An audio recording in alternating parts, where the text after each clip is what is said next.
Nice uniform, my cousin Zach laughed. Does she even know how to load a weapon? The people at the table giggled. Someone muttered something under their breath, and my uncle smirked without looking at me. I stood quietly, still holding my jacket, pretending not to hear. But I heard every word. I always did. Then the double doors opened. General Harding stepped into the room, eyes scanning the crowd. He stopped when he saw me and spoke without hesitation. Commander Sandoval, he said. The room is ready. We're waiting on your briefing. Zach nearly fell off his chair. My uncle stared down at his empty plate, and I stood up. My name is Lara Sandoval.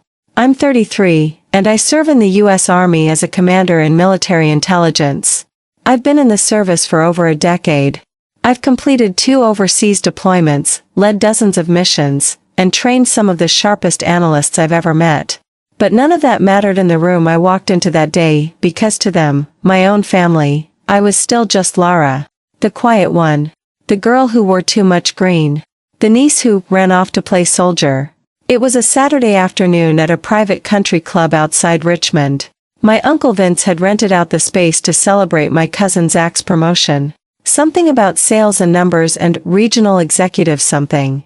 I came because my mother asked me to. She said it would mean a lot to the family. She said, just come for an hour and try not to argue with anyone. I told her I'd do my best. I arrived in uniform. Not to show off, not to make a statement. I had come straight from base. I was scheduled to brief a visiting unit later that day, and this brunch was supposed to be a quick stop. I walked in quietly, greeted the server at the door, and found my mother sitting near the center table. I barely had time to take off my jacket before Zach noticed me. Nice uniform, he said loud enough for everyone nearby to hear. Does she even know how to load a weapon? People laughed. Some gave me side glances. A few looked embarrassed but didn't say anything. My Uncle Vince chimed in from his seat. Back in my day, you had to actually fight to earn that thing. He nodded toward the patch on my sleeve. More chuckles. No one defended me. My mom looked away. I sat down quietly. I didn't explain myself. I didn't list my deployments or medals or years of training. I didn't talk about the lives I helped protect or the briefings I had written that were later used by field units overseas. I didn't bring up how I was one of the youngest women in my division to reach my rank, because none of that mattered. To them. I was still just Lara who joined the army. That's what they called it. Like I had signed up for a part-time job at a gas station instead of a full-time career in national defense. I've never been the loud one. I don't talk much at family gatherings. I don't show pictures or wear my rank like a badge at Thanksgiving. I've always believed in doing the work and letting the results speak for themselves, but sitting at that table, listening to Zach mock my career while the rest of them laughed like it was just a harmless joke, something inside me shifted. I wasn't angry. I was tired. Tired of being dismissed. Tired of pretending it didn't hurt. I glanced at my phone and saw a new message pop up. Conference room is ready. General's on his way. See you in 10.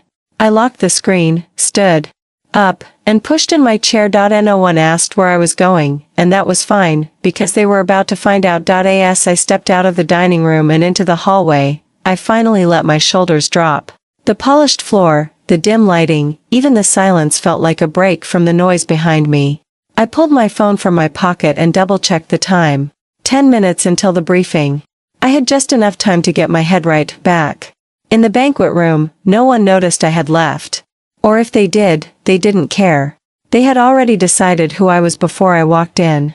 I'd felt that judgment before, at other family events, reunions, weddings, holidays. But this time hit differently. Maybe it was because I was in uniform. Maybe it was because I had been up since 4 that morning, working, coordinating, managing a team of people who actually did value me. Maybe I was just done pretending. I leaned against the wall, letting the cool air from the hallway vent calm the fire building in my chest. I wasn't going to let it shake me. I had dealt with tougher rooms. I had stood in front of field commanders, advisors, and visiting diplomats. I had briefed classified operations to men twice my age who didn't believe I belonged, until they read the documents I'd written and followed the plans I had helped build. I had earned my place 100 times over, but somehow, the one group of people I never got through to was my own family. Growing up, no one expected much from me. I wasn't loud like Zach. I didn't chase business or law or medicine like my other cousins. I was the kid who read books, went on long runs alone, helped around the house without being asked. My Uncle Vince always said, "She's too soft for the real world." I heard that more times than I could count. When I enlisted at 21, he called it a phase. My mother told me not to take it personally. "That's just how he is," she'd say. But I did take it personally. It wasn't just what he said. It was the way he looked at me, like I'd thrown my life away by choosing a path he didn't respect. Over the years, I stopped trying to prove anything to him. I thought maybe time would change things. That if I stayed steady and did the work, they'd eventually see me differently. But here I was, more than a decade later, still being mocked at a lunch table like a joke. I straightened my uniform and headed toward the briefing room. It was just 2 doors down. Our unit had booked it in advance. It was quiet, private, and had the equipment we needed. The general would be arriving with 2 other officers, and I was responsible for delivering the operational overview. We were preparing for a collaborative training session with a nearby Air Force unit, and I'd spent the past 2 weeks gathering data, mapping potential weaknesses, and refining our security simulations. None of that mattered to Zach, of course. To him, I wore a uniform and probably just filed paperwork. I reached the room and opened the door. A junior officer was already inside, arranging a laptop and organizing folders. He glanced up when he saw me. "You're early, Commander." "Just needed some air," I said. I took a deep breath and scanned the setup. Everything was in order. Slides ready, seats lined up, documents printed and clipped. My heart rate slowed as I returned to the space I belonged in, where people expected something of me. Where my role wasn't a costume but a responsibility. I checked my notes one more time, reviewed the outline in my head, and prepared to do what I always did: lead with focus, deliver with clarity, and not waste a second proving anything to anyone. And then, through the small glass window in the door, I saw General Harding step into the main lobby. He was right on time, wearing his dress blues. His presence always shifted the atmosphere. He didn't need to say much. His posture, his eyes, his quiet command, it all spoke for itself. He nodded when he saw me through the glass. I gave a nod back, then he did something unexpected. He paused at the doors to the dining room, the same doors I had walked through 20 minutes earlier, the same ones behind which my uncle and cousin were probably still chatting about things that didn't matter. He turned the handle and opened the door. I stood frozen for a moment. I knew what was about to happen, but I didn't expect it to come this soon, and as I walked toward him, I heard the room fall quiet. The air shifted the moment General Harding opened that door. 1 second, the dining room was filled with casual conversation and the clinking of glasses. The next, it was still, like someone had dropped a curtain. You could feel the energy pull back, like the room itself knew something important was about to happen. He didn't speak right away. He scanned the room with calm authority, the way only someone with his presence could. Everyone looked up, and I saw expressions change from casual to curious, then confused. Zach, mid-laugh, slowly lowered his fork. My uncle leaned back in his chair, furrowing his brow as if trying to figure out what a 4-star general was doing in their private brunch. Then General Harding's eyes landed on me. "Commander Sandoval," he said, clearly and without hesitation. "The room is ready. We're waiting on your briefing." He said it like it was the most obvious thing in the world. Like it was normal to interrupt a family gathering and ask for a commander's attention in front of a room full of people who just assumed I didn't belong. I stood without a word. I didn't rush. I didn't smile. I didn't look around for approval. I just stood up, buttoned my jacket, and walked past the people who had laughed at me not even 30 minutes earlier. Zach nearly dropped his drink. I caught his stunned expression just before I passed his table. His eyes bounced between me and the general, searching for some explanation that made sense to him. He didn't find one. My uncle didn't say anything. He kept his eyes on the linen napkin in his lap, as if he could pretend he hadn't said what he said earlier. My mother looked at me as I passed. There were tears in her eyes, not of sadness, but of something quieter, heavier. Pride, maybe. Or relief. Or guilt for not speaking up. But this wasn't about them anymore. This was about me. I walked beside General Harding as we returned to the conference room down the hall. He didn't say anything else. He didn't need to. His presence next to me was statement enough. As we stepped into the room, 2 junior officers stood and nodded. The projector was ready, my presentation open, the chairs set in a semicircle for the seated briefing. I stepped to the front, took a deep breath, and began the screen behind me filled with diagrams and photos, maps, threat analysis charts, operational zones. I explained current Joint Task Force logistics, surveillance patterns, and intelligence gaps. I reviewed personnel assignments and outlined critical timelines for the upcoming training simulation. I pointed out weak links we'd flagged during prior assessments and suggested new strategies for high-value target protection. The general listened carefully. He didn't interrupt once. Neither did anyone else in the room. I in this space, no one questioned why I was leading. They didn't care that I was quiet or that I didn't come from a military family of high ranks. They didn't care that I was a woman or that I didn't brag about medals. All they cared about was whether I had the answers. And I did. This was where I belonged. When I finished, there was a moment of quiet, not hesitation, but absorption. Then General Harding stood up and said simply, "Excellent work, Commander." That meant more to me than a dozen handshakes or applause ever could. I collected my notes and stepped back from the podium. My heart wasn't racing anymore. I felt calm, grounded, certain. I didn't need anyone's validation. But I had earned something better, respect.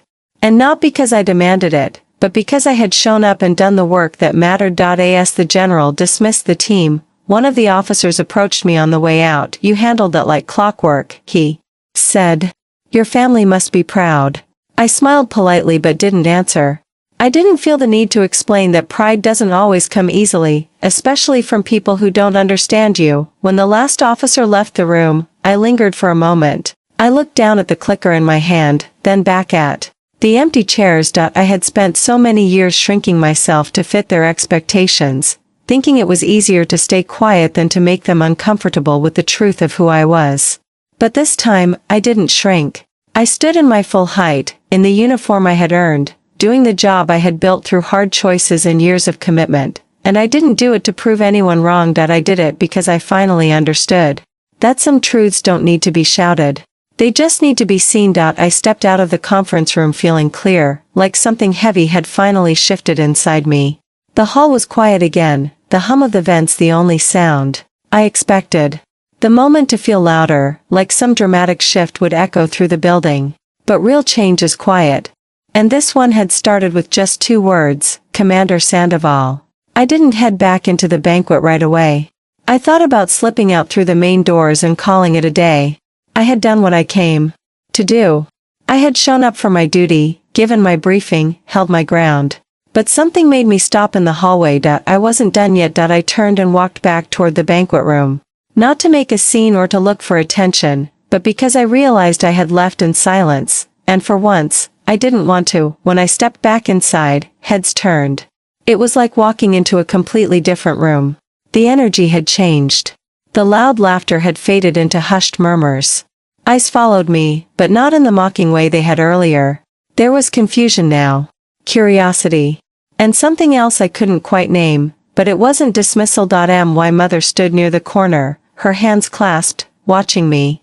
She gave me a small nod. I nodded back. I didn't speak to anyone right away. I just returned to the seat I had left earlier. My water glass was still half full. The condensation had left a ring on the white linen. I sat down and took a sip, the cold grounding me. Zach was across the table, his expression blank. He kept shifting in his chair like he wasn't sure if he should say something or just pretend nothing had happened. That was his go-to, pretend, perform, move on. But this time, there was nowhere to move. He finally leaned forward slightly. "You're a commander?"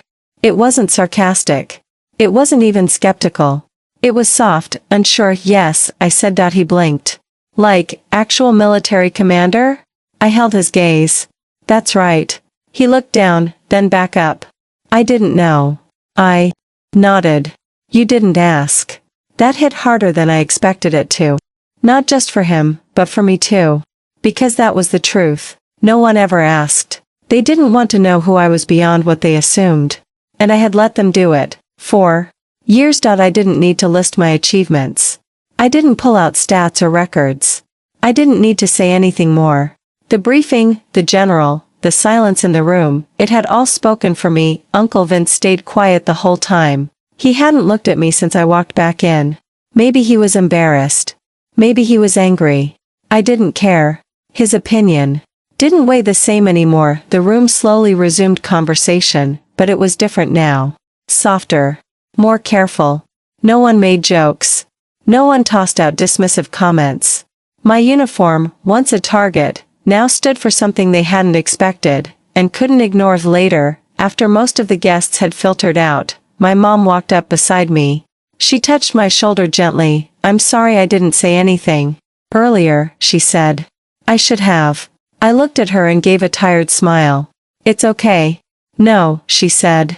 "It's not. But I'm proud of you. I always have been." That meant more to me than anything else said that day. We walked out of the banquet room together. The sky was starting to shift into late afternoon, with streaks of light pushing through the clouds.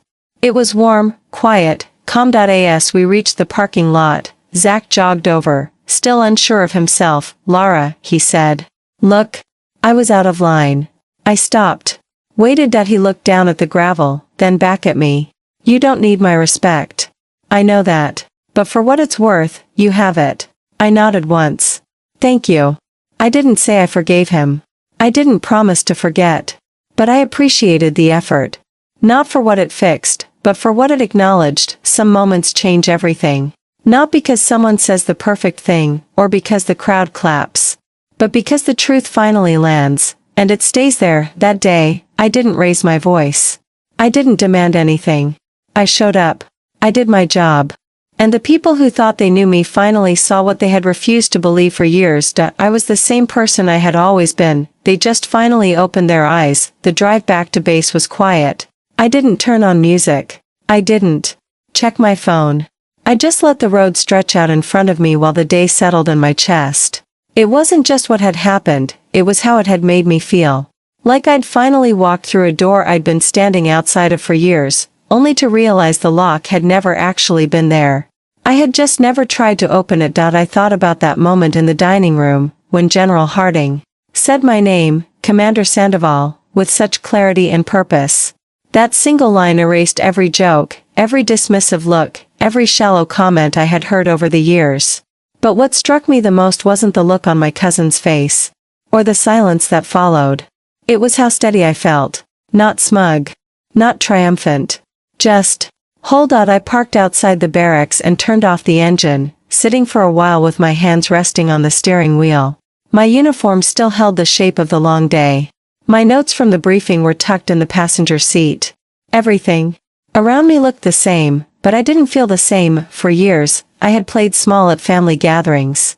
I avoided conflict, brushed off comments, smiled politely when they asked if I was still doing the army thing. I let them misinterpret my silence as weakness, because I thought peace was more important than clarity. But peace without honesty isn't peace, it's just quiet disappointment. And I was done carrying that. I walked into my room, hung up my uniform, and sat on the edge of my bed. I looked around at the things that made up my life, photos of my team, a folded flag from my first deployment, my field journal, my boots lined up neatly near the door. These were the things no one at that brunch had ever asked about. They had no idea what I carried, what I'd done, or who I was beneath the surface. They never asked, and I never offered, but after today, I knew I didn't need their permission to be proud. My mother texted me later that night. She didn't say much, just sent a photo of us from earlier that day. I hadn't realized anyone took one. In the photo, I was standing in uniform, arms at my side, looking directly into the camera. Her caption was only 3 words, "That's my daughter." It wasn't loud, but it meant everything. I didn't hear from Zach. I didn't expect to. And I didn't need to. His silence said enough. Sometimes people don't apologize with words, they do it with space, with quiet shifts in behavior. I could live with that. What mattered was that I no longer felt the need to explain myself to him, or anyone else in that room. I went back to work the next day, same routine, same pace. The people around me saw me as they always had, Commander Sandoval. My title had never changed. My role hadn't shifted.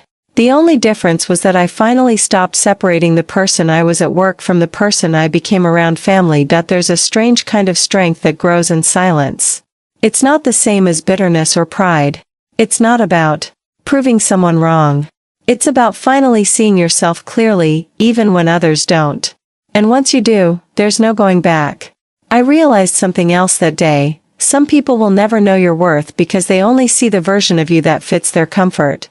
They remember who you were at 12, or what you wore to a holiday dinner 10 years ago, or how you once chose a path they couldn't understand.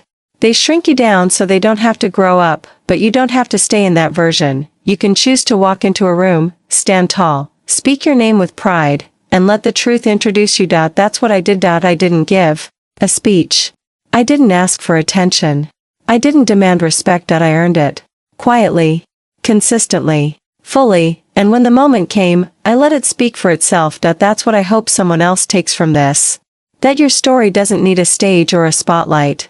It needs you, to keep going, to stay grounded, to hold your head up even when no one else sees the weight you carry, because one day, they will, and when they finally see who you are, let them be the ones who go silent, not you. You've already said enough just by being who you are.